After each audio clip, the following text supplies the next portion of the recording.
S1 Ilmu Administrasi Negara, Stisipol menjadi Dindual. Pada kesempatan ini, izinkan saya untuk melakukan unjuk kerja Tridharma Perguruan Tinggi atau PDD UKT-PT sebagai bagian dari proses sertifikasi dosen tahun 2026 khususnya pada bidang pengajaran. Adapun mata kuliah yang saya paparkan adalah asas-asas manajemen dengan kode mata kuliah 3 NKK 210 dengan bobot SKS adalah 3 SKS. Mata kuliah ini diampu pada Prodi S1 Ilmu Administrasi Negara khususnya pada mahasiswa semester 2. Melalui mata kuliah ini, mahasiswa tidak hanya diarahkan untuk memahami secara konsep mengenai manajemen, tetapi juga mampu menganalisis masalah organisasi, mengambil keputusan, menyusun alternatif solusi, serta menerapkan prinsip-prinsip manajemen di lingkungan organisasi, pemerintahan, pendidikan, maupun organisasi sosial lainnya. Capaian pembelajaran lulusan atau CPL yang didukung oleh mata kuliah ini meliputi 4 aspek. Yang pertama, mahasiswa mampu menunjukkan sikap disiplin dan mampu bekerja sama. Kedua, mahasiswa mampu menguasai konsep teoritis, administrasi, dan manajemen organisasi. Ketiga, mahasiswa mampu menerapkan prinsip-prinsip manajemen untuk menganalisis masalah, mengambil keputusan, dan mengelola organisasi. Keempat, mahasiswa mampu memanfaatkan teknologi informasi, komunikasi, dan kerja kolaboratif dalam menyelesaikan tugas. CPMK diarahkan agar mahasiswa mampu memahami konsep dasar, perkembangan pemikiran, pendekatan, dan fungsi-fungsi manajemen, mampu menganalisis masalah organisasi berdasarkan prinsip manajemen, mampu menyusun alternatif solusi, serta mampu menunjukkan sikap disiplin, bertanggung jawab, komunikatif, dan mampu bekerja sama. Adapun pokok bahasan terdiri dari yang pertama konsep dasar dan dimensi manajemen, peran dan fungsi manajer, perkembangan pemikiran manajemen, pendekatan manajemen klasik dan modern, pemecahan masalah dan pengambilan keputusan, fungsi perencanaan, fungsi pengorganisasian, fungsi aktuasi, fungsi pengawasan atau controlling, fungsi staffing, fungsi komunikasi, koordinasi dan bentang manajemen, pendelegasian wewenang, dan integrasi fungsi-fungsi manajemen dalam penyelesaian kasus organisasi. Adapun metode pembelajaran yang saya gunakan adalah metode ceramah, case method, dan problem based learning. Ceramah saya gunakan untuk memperkuat pemahaman konsep dasar, sedangkan case method saya gunakan untuk melatih mahasiswa menganalisis kasus organisasi. Sementara PBL digunakan untuk melatih mahasiswa mengidentifikasi masalah, menyusun solusi, bekerja sama dalam kelompok, dan mempresentasikan hasil pemecahan masalah. Referensi saya gunakan adalah Andrew J. Dabrin dalam bukunya Essential of Management. Adapun penilaian dalam mata kuliah ini terdiri atas 5 komponen utama, yakni tingkat kehadiran 10%, partisipasi dalam kelas 15%, tugas 35%, UTS 20%, dan UAS adalah 20%. Penilaian ini tidak hanya berfokus pada hasil ujian, tetapi juga memperhatikan kedisiplinan, keaktifan, kemampuan analisis, penyelesaian tugas, dan penerapan konsep manajemen. Mata kuliah ini mendukung pembentukan lulusan ilmu administrasi negara yang memiliki kemampuan manajerial, analitis, dan mampu menerapkan prinsip manajemen dalam organisasi publik. Demikian paparan singkat mengenai pernyataan diri dosen dalam unjuk kerja Tridharma Perguruan Tinggi, khususnya pada bidang pengajaran. Bismillahirrahmanirrahim. Assalamualaikum warahmatullahi wabarakatuh. Waalaikumsalam warahmatullahi wabarakatuh. Ya baik, sebelum memulai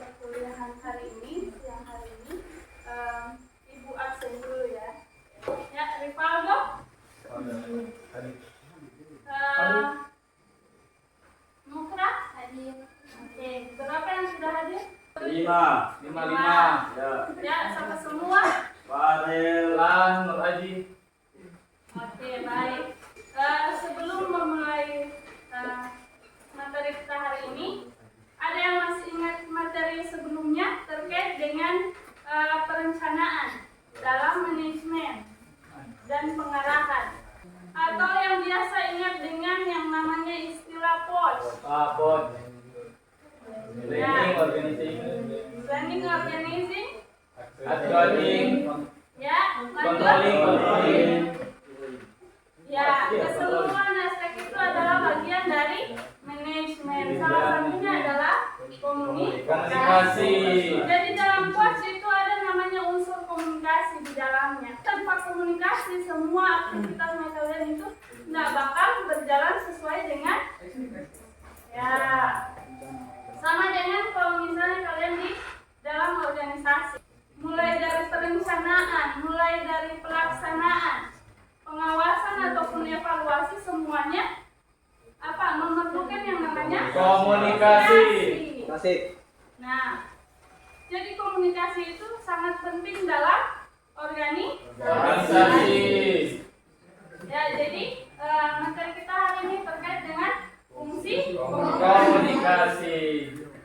Tujuan pembelajaran kita kali ini adalah yang pertama apa? Komunikasi dalam pelaksanaan fungsi manajemen. Menjelaskan pentingnya komunikasi dalam pelaksanaan fungsi Manajemen. Jadi itu seperti Ibu jelaskan tadi, bagaimana pentingnya komunikasi dalam pelaksanaan fungsi, misalnya dalam organisasi. Kalian misalnya dalam organisasi ekstra, bagaimana komunikasi antara atasan dengan Bawahan. termasuk kalian misalnya mengirim pesan sama atasan, bagaimana kira-kira bahasa yang bagus, misalnya maksud dan tujuannya itu Tersampaikan. tapi kadangkala pelaksanaannya yang tidak sesuai, atau misalnya tidak ada kurang etis misalnya, otomatis akan menimbulkan Masalah. Kemudian yang kedua, menguraikan fungsi komunikasi Untuk komunikasi. pengarahan Informasi. Jadi fungsi komunikasi itu bukan hanya komunikasi antar sesama teman, tapi bagaimana komunikasi dalam koordinasi. Jadi misalnya kalian melakukan koordinasi dengan bersama rekan kerja, bagaimana komunikasinya. Kemudian pengarahan. Nah, pengarahan ini biasanya kalau misalnya tidak diminta-minta, ya insya Allah, amin. Kalian menjadi misalnya pimpinan daerah atau pimpinan di skala mikro saja, itu butuh yang namanya pengarahan. Bagaimana kalian mengarahkan bawahannya kalian, kira-kira kalau saya kasih tahu begini, apakah baik atau tidak? Nah, kemudian ada namanya motivasi. Jadi pimpinan itu tidak hanya mengarahkan, tapi memberikan motivasi kepada Bawahan. Supaya apa? Supaya tercapai tujuan dalam organisasi itu bisa tercapai. Nah, kemudian ada namanya pengendalian. Pengendalian itu sama dengan apa? Evaluasi. Jadi misalnya evaluasi hari ini ternyata itu terjadi penurunan, misalnya penurunan pendapatan. Nah, bagaimana tingkat pengendalian kita?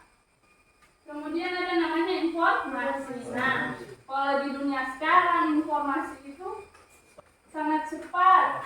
Bahkan kita seringkali bingung, kan mana informasi yang valid, mana yang hoax. Nah, ini yang perlu kalian pikirkan.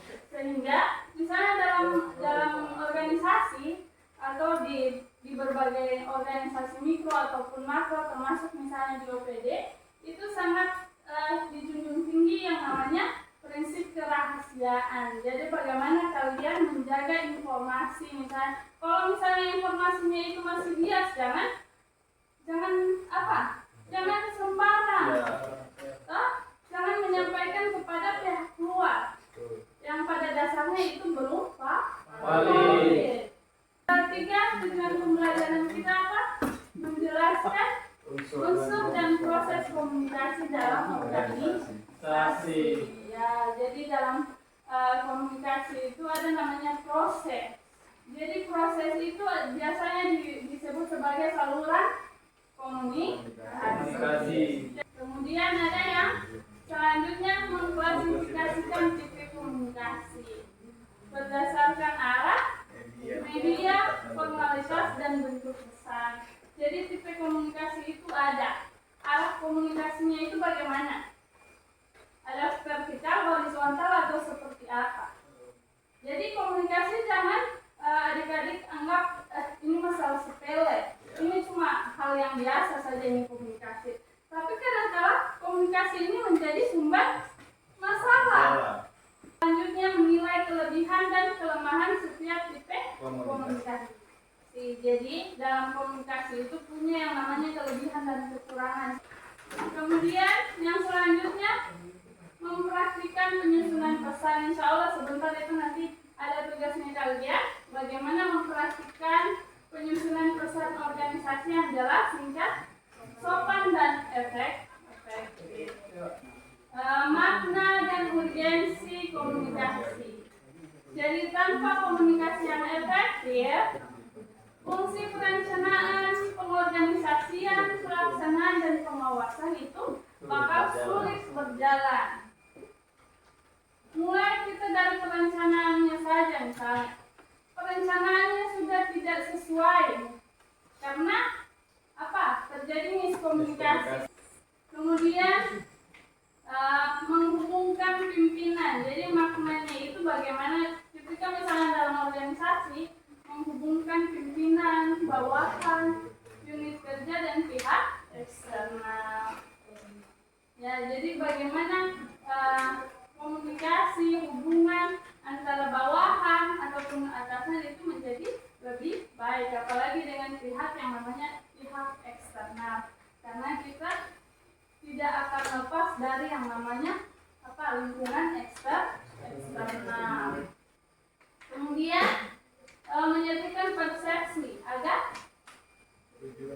tujuan, standar, dan prosedur dipahami bersama. Ya, maksudnya seperti apa? Bisa tak kalian jelaskan? Ya, saran dulu. Contoh ketika dalam satu organisasi membuat sebuah perusahaan. Ya, kemudian itu harus melalui komunikasi yang baik agar bisa berjalan dengan baik. Contohnya kita ini standar dan prosedur. Jadi harus dipahami. Kalau tidak sejalan, pasti perusahaan itu yang dibuat tidak akan maksimal atau tidak akan terlaksana. ya, beri aplaus. Jadi menyatukan persepsi agar tujuan, standar, dan prosedur dapat dipahami secara bersama. Kemudian mengurangi kesalahan kerja akibat informasi yang tidak jelas atau lambat. Contoh misalnya pimpinannya kalian atau kepala bidang memberikan tugas misalnya kepada kasubag, atau kasubag memberikan tugas lagi kepada bawahannya. Nah, bawahannya ini yang diam-diam saja, iya saja, ya sudah dia laksanakan tanpa mengkonfirmasi kembali apakah ini benar atau salah. Kemudian membangun kepercayaan, motivasi, dan suasana kerja yang produktif. Jadi ketika komunikasi dalam organisasinya bagus, maka mereka bisa buat yang namanya brand sendiri, membangun kepercayaan publik tersendiri. Karena manajemennya sudah bagus, diperkuat dengan yang namanya komunikasi yang baik. Jadi dalam komunikasi itu harus ada yang namanya etika juga. Nah, ini bisa dilihat fungsi komunikasi dalam manajemen. Ya, apa semua?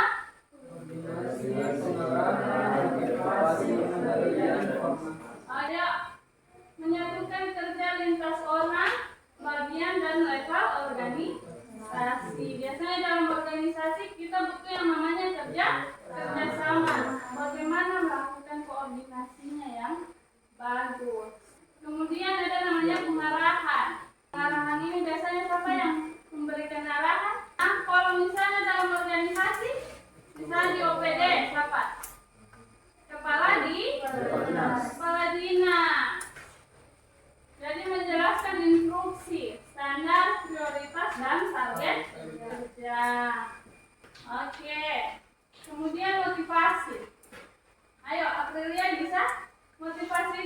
apa?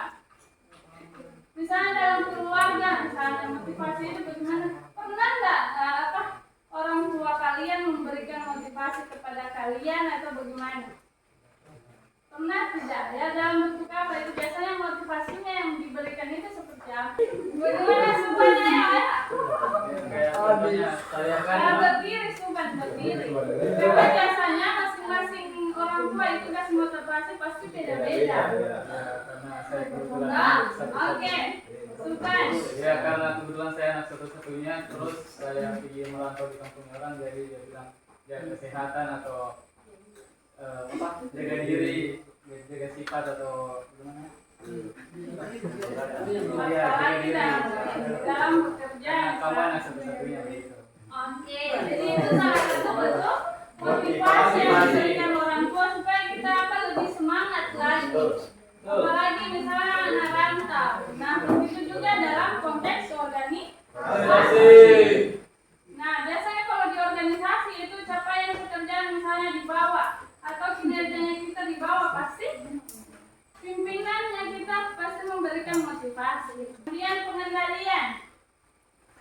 Nah, pengendalian apa? Menyalurkan laporan, koreksi, evaluasi, dan umpan balik. Jadi di pengendalian itu bukan hanya kita monef, misalnya monef itu apa? Monitoring dan evaluasi.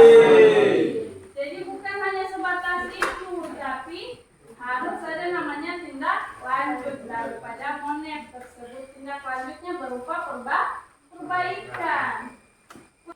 Kemudian yang terakhir apa? Informasi. Nah, informasi memastikan data dan keputusan tersedia bagi pihak yang membutuhkan. Misalnya mahasiswa, ibu suruh kalian turun penelitian misalnya di kantor apa? Misalnya di Dukcapil. Kalian meminta data misalnya profil itu apa? Dukcapil harus menyediakan data tersebut. Nah, inilah yang disebut sebagai proses komunikasi dari pesan ke makna. Seperti yang ibu contohkan tadi, misalnya Aprilia ingin memberikan pesan kepada Arianito. Misalnya, jadi dari pengirim mengubah menjadi apa? Makna. Jadi maknanya itu apa? Otomatis Arianito berpikir ini maksud daripada pesannya apa? Ada makna atau tidak? Jadi proses komunikasi itu harus dipahami bahwa komunikasi harus dari pesan ke makna. Jadi ada pengirimnya, ada encodingnya atau mengubah ide menjadi pesan. Saluran komunikasi yang digunakan apa? Misalnya apa? WhatsApp atau email atau apa? Nah, DM. kalau dulu saluran komunikasi atau media yang digunakan biasanya hanya surat menyurat. Apalagi telepon genggam, telepon umum, nah kalau sekarang sudah banyak saluran komunikasi. Jadi terserah mau pilih yang mana. Harus lihat situasi dan kondisinya. Jadi kalau misalnya kondisinya ini lagi urgent, sudah diminta data, berarti kirim saja lewat WhatsApp atau lewat email. Tapi kalau mereka situasi kondisinya mereka membutuhkan yang namanya data, berarti kita harus apa? Face to face. Komunikasinya harus secara langsung atau secara apa? Lisan. Yang dibuktikan dengan data. Kemudian penerima menafsirkan pesan tersebut. Jadi pesannya ini positif atau negatif, dipahami atau tidak. Dan ada namanya umpan balik. Sama dengan misalnya kalian mau jalankan yang namanya proposal. Toh? Pernah tidak? Kalian mau kegiatan festival misalnya atau kegiatan apa? Kalian melakukan yang namanya apa? Penggalangan dana misalnya. Toh? Dari semua masyarakat yang kalian temui, ada nggak yang merasa kayak kurang kurang baik menurutnya kalian? Banyak. Sering kan? Sering. Nah gitu. Jadi di situ diumpan balik. Apakah mereka merespon dengan baik atau Tidak. Nah, nih. Jadi ada namanya tipe komunikasi. Seperti yang Ibu jelaskan tadi, tipe komunikasi antara pimpinan dengan bawahan. Ataupun kalau misalnya secara birokrasi itu ada aturannya. Dari top ke middle. Middle ke Bawah. apa? Bottom. Jadi ada pimpinan, kemudian ada manajer, ada staf pelaksana, dan ada juga unit. Biasanya pimpinan melakukan komunikasi langsung ke bawah, atau bisa juga lewat manajer. Nah, manajer melakukan komunikasi lagi ke staf pelaksana, dan biasanya bukan hanya di bagian paling bawah ataupun bagian karyawan yang biasa menimbulkan yang namanya miskom, tapi biasanya dari pimpinan ke manajer. Nah, kadang-kadang manajer menganggap bahwa yang pimpinan harusnya menganggapnya A, kemudian manajer menganggapnya sudah B misalnya. Kemudian otomatis ke staf pelaksana bakalan lain juga. Nah, ini ada tipe komunikasi berdasarkan formalitas dan media. Jadi ada pemilihan tipe komunikasi di situ berdasarkan apa? Pertimbangan tujuan, urgensi, bukti tertulis, dan karakter penerima. Ada biasanya karakter orang yang tidak suka ditelepon. Nah, sementara kita ini maksudnya ingin menyampaikan pesan. Nah, sementara karakternya dia tidak suka ditelepon. Berarti kita susul dengan yang namanya SMS atau chat. Jadi makanya komunikasi itu lihat yang namanya kondisinya. Jadi dalam tipe komunikasi ada namanya komunikasi yang formal. Ya, tipe komunikasi formal itu yang bagaimana? Ikuti struktur resmi.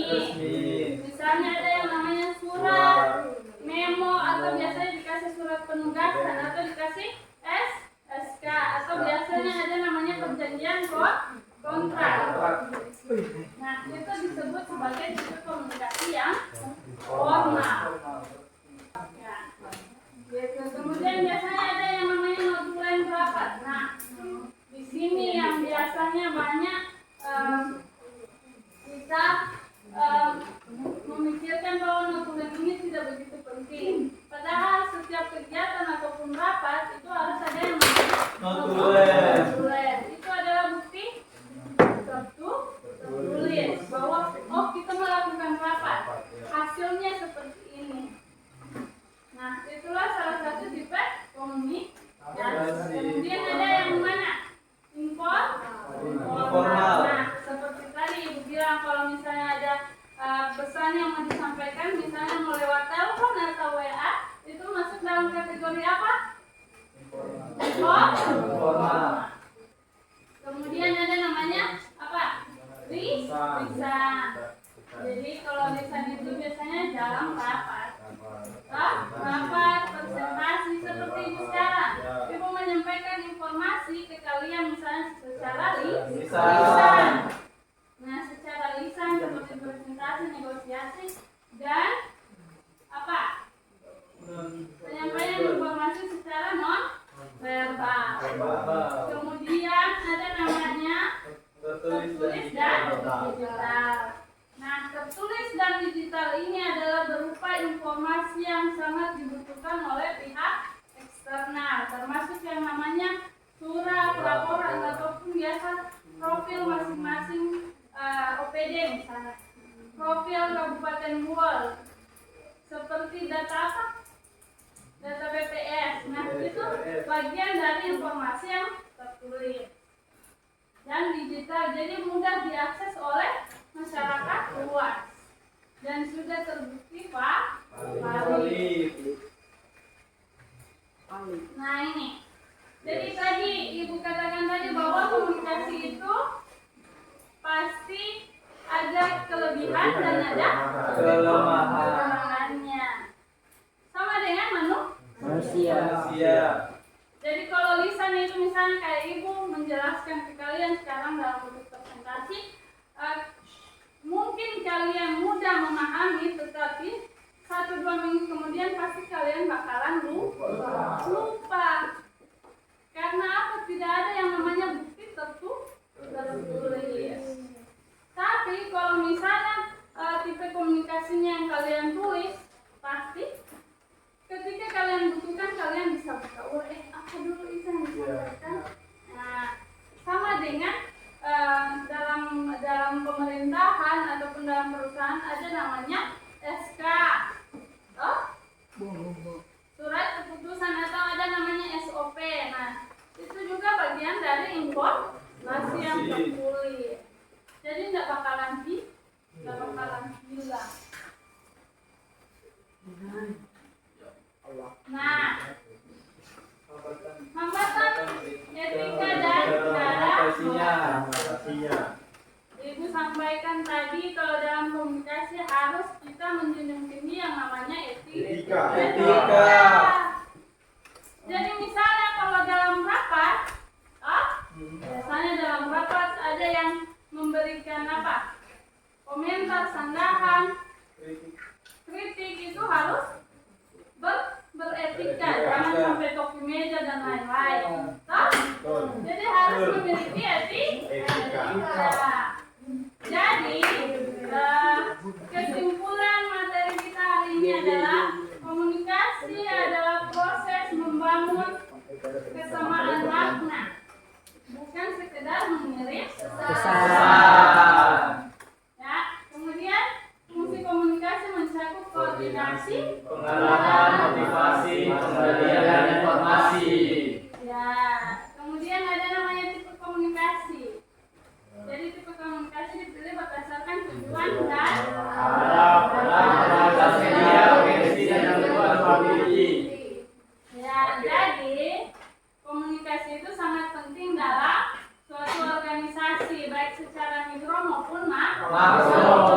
Jadi tanpa komunikasi yang bagus dan tidak didasarkan dengan etika, maka akan menyebabkan suatu masalah. Jadi harus dijunjung tinggi yang namanya etika. Paham ya? Paham. Oke. Sekarang Ibu kasih oleh-oleh kalian. Nah, susun satu contoh pesan atau instruksi organisasi tertulis. Jadi misalnya dalam apa? Misalnya mau organisasi apa? Atau diambil di masing-masing OPD bisa. Jadi susun misalnya isi pesannya apa, atau mau buat undangan ataupun apa, nggak apa-apa, yang penting isi pesannya ada. Jadi dilihat di situ kalian menggunakan saluran komunikasi apa dalam memberikan informasi. Oke, sekian. Ada pertanyaan? Ada. Oke. Ibu harap kalian bisa mengerti dengan materi kita hari ini. Ibu akhiri, billahi taufiq wal hidayah. Wassalamualaikum warahmatullahi wabarakatuh. Waalaikumsalam warahmatullahi wabarakatuh.